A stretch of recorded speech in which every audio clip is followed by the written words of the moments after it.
So in today's video, I'm going to be answering a few of the questions that you have posed to me either on this YouTube channel or on my other social media platforms. And you can connect with me at Dr. Tasha G. So say hi. Let's get started. If you have a benign lump removed and found a new lump, could that be cancer? Well, not necessarily. So if you've had a fibroadenoma, which is a benign lump, for example, that's been removed, and you find another lump quite close to the scar, it could well be that the fibroadenoma has recurred and come back. Or if you've had a cyst, for example, which is a benign lump, and you've had that aspirated or drained in the past, and you find a new lump in the same area, it could well be that that cyst has reaccumulated, or it could be another cyst. So just because you had a benign lump removed in the past and you find a new lump doesn't necessarily mean it is a cancer. It may well be just another benign lump. The take-home message, of course, is that if you find a new lump, any lump, you must get it checked out. So that's the advice. Another question is, I have been recommended to have a mastectomy. Do I need to have a breast reconstruction? No, is the answer to that. So if you have been recommended to have a mastectomy, you have options. You can either go flat and not have a reconstruction at all, and that's absolutely fine. On the other hand, you may wish to have a reconstruction. So if you feel that you aren't able to move forward with your life without something, i.e. a shape of a breast, then definitely get a reconstruction. And you can either have it at the same time as a breast cancer surgery, the mastectomy, an immediate reconstruction, or in the delayed setting, meaning that you go flat first and then you can have the reconstruction later on. However, if you have been recommended to have a mastectomy, if you do not wish to have a reconstruction, absolutely fine, you don't need to have one. Next question. What are the things I can do to minimize cancer from coming back? So that's a good question, and you can do a few things to minimize your cancer recurrence risk. First is exercise, and we know exercise can markedly reduce cancer recurrence risk by up to 30 to 40%. And the guidelines is a minimum of 150 minutes per week of moderate exercise. So you can split that over 5 days or 30 minutes a day, for example. But obviously, you can go over and above that if you wish. And the exercise should be one where you are, a little bit out of breath but still able to talk. And you can do that either with, jogging, running, swimming, even gardening, just generally be out and about and moving. So exercise is definitely something you can do to minimize cancer recurrence. The other thing you can do is reduce the amount of alcohol you consume. So we know that an increased alcohol intake does cause increased risk of cancer recurrence. So if you reduce that, then that is something you can control. The other thing is to maintain a steady weight. So that kind of goes back to the exercise. If you are able to maintain a steady weight rather than increase your weight and then lose it and then gain it and then lose it, if you can maintain a steady weight, that's all the better. So there's certain things that you can do to minimize cancer recurrence risk, and I think I've made a video on that, so I will leave the link down below so you can definitely check that out. Do you lose your hair with chemotherapy? Unfortunately, the chemotherapy drugs that we give in breast cancer treatment can cause hair loss.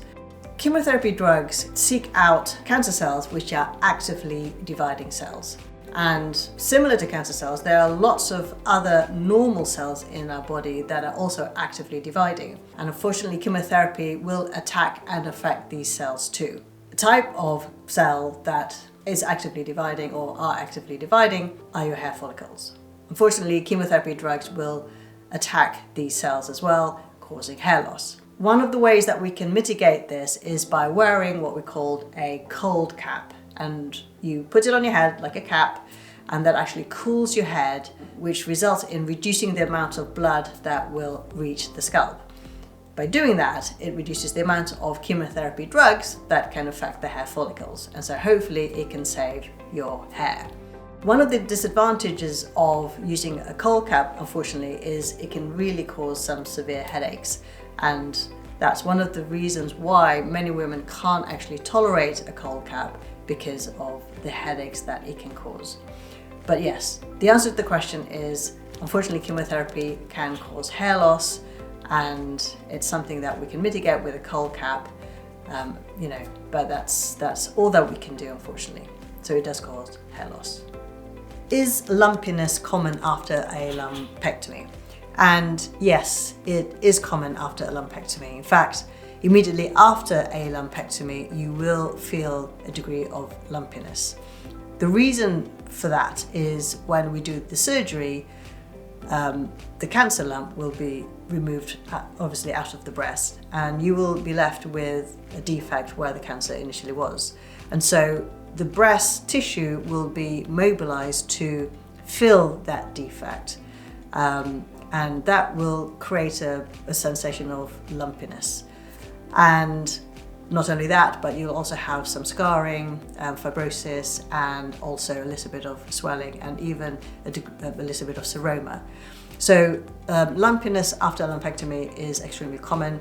That does usually settle with time. So if you've had a lumpectomy and immediately post-surgery, you have a feel and you think, oh, I can still feel a lump there. That's common. Now, another thing to look out for is obviously a hematoma immediately post-surgery, and that is bleeding, post-op. Sometimes that can cause a swelling of the area surrounding the breast, which is where we would have done the surgery. That's something you need to look out for. Swelling is very different though than just normal lumpiness. So yeah, lumpiness after a lumpectomy is extremely common. Just keep an eye on it. If you're worried about it, just go and see a doctor and raise that question with them so you can get that checked out. If you have a mastectomy, is it normal to feel numb and not have any sensation? Yes, that is normal. In fact, that I would say is what you would expect to happen. So if you have had a mastectomy, whether that's a mastectomy and you go flat, or if you've had a mastectomy and a reconstruction, it's highly likely that you will not feel any sensation, meaning that if you have a needle put through the skin, you won't actually feel that. So you won't feel sharpness, but you will feel pressure. So you will feel pressure of the fingers, for example, but you won't necessarily feel a needle if that goes through the skin. So if you've had, say, a seroma and we aspirate the seroma with a needle and syringe, it's unlikely that you will feel the sharpness of that needle. So expect to have no sensation after a mastectomy. Sometimes this sensation does return, but on the whole, it is a permanent thing.